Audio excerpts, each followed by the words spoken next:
Here in England, there's a popular legend.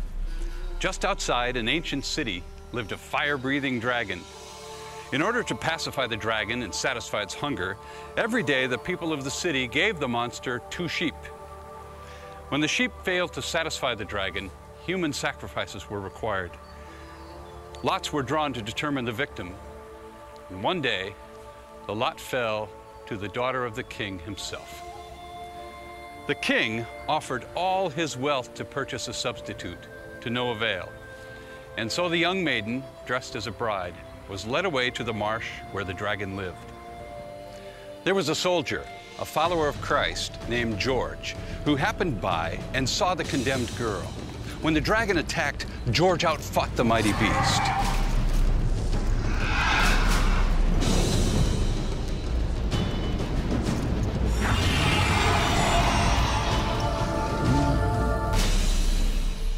He then asked the maiden for her garter and bound it around the scaly neck of the dragon, after which the princess was able to lead it like a lamb. They went into the city. The grateful king offered the soldier up to half his kingdom, but the man refused. He simply asked the people to consider the Christian faith. The people rejoiced and were baptized. That's the legend of St. George, the patron saint of England, and the dragon.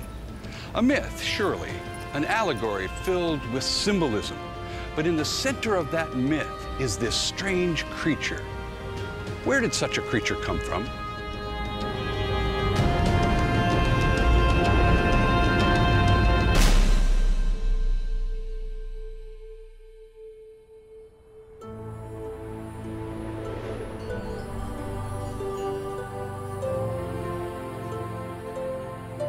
Well, dragon legends are found in many cultures and traditions all around the world.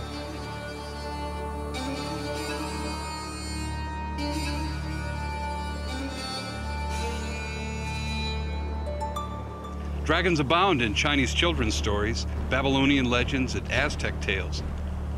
In Japan, dragons are generally considered friendly creatures.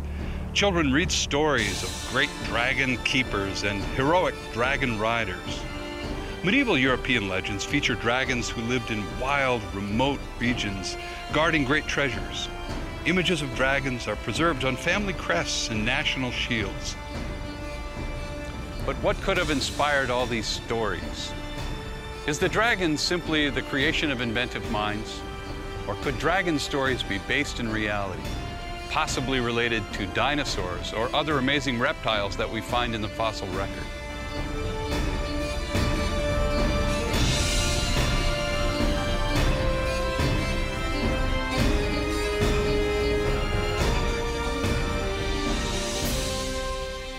Many scientists contend that dinosaurs died off over 60 million years before humans came to be.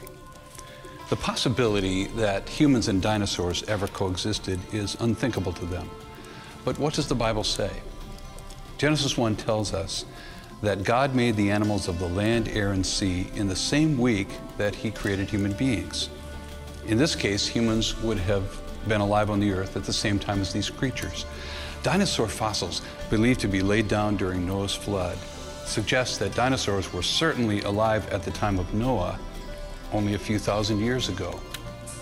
And since the Bible tells us that Noah took pairs of every kind of land animal on board the ark, he certainly brought dinosaurs with him as well.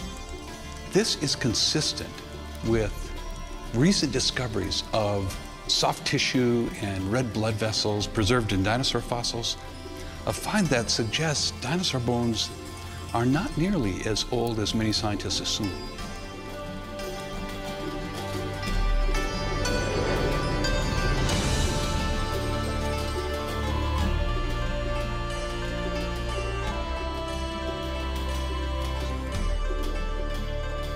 One of Noah's descendants is Job, and in the book of Job, we find 2 mighty creatures, probably the largest animal on land and the fiercest animal at sea.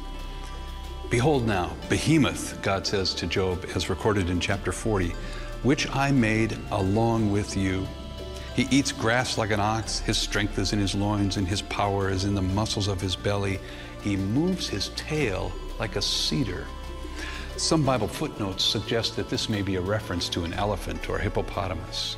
But ask yourself, does the tail of an elephant or hippo look anything like a swaying cedar tree? Look instead at this depiction of a sauropod dinosaur. Doesn't this resemble the behemoth described in Job?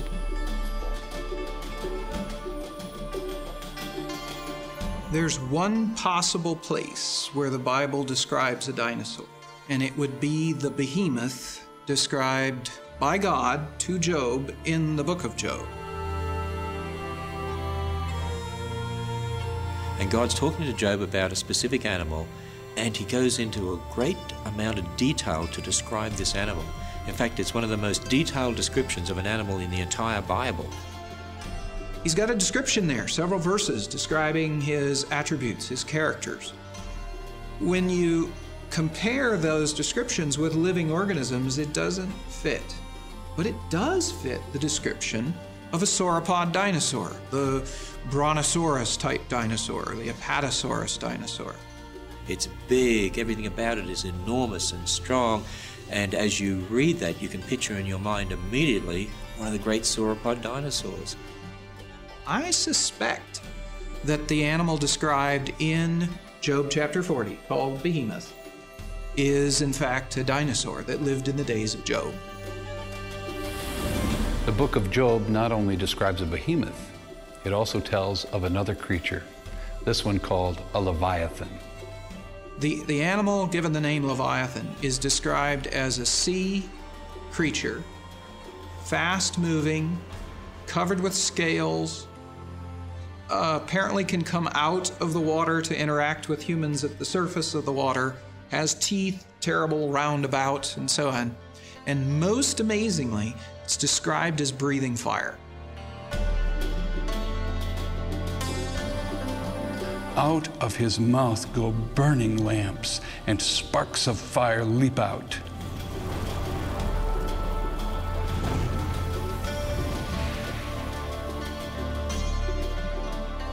Out of his nostrils goeth smoke, as out of a seething pot or cauldron.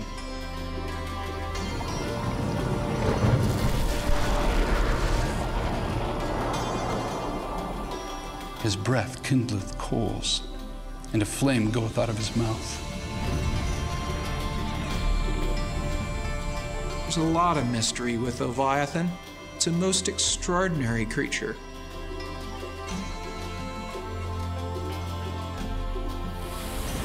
So if dinosaurs lived alongside humans, and Noah even brought pairs of young dinosaurs with him on the ark, what happened to them? Where did they all go?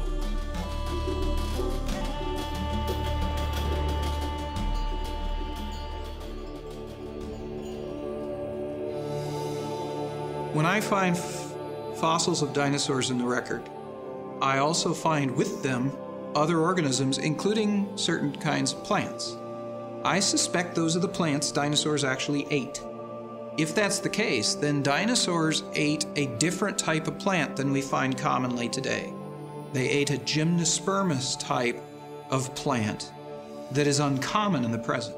So the dinosaurs had food, but it was limited. And so I suspect the numbers of dinosaurs were kept to a very small number following the flood. I suspect there were few dinosaurs about, making it possible, and this is what I believe happened to them ultimately, for humans to pick them off, to kill them.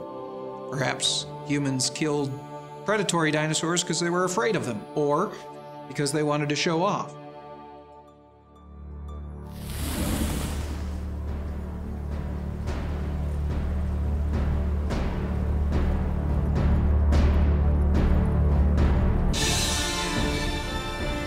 When you start with a biblical perspective, the text and other evidence suggests that dinosaurs and other incredible reptiles of the sea and air once lived alongside people at the time of creation, during the flood, and for centuries thereafter. So it is hardly surprising that the world would be filled with legends of heroes like St. George and their encounters with mighty beasts.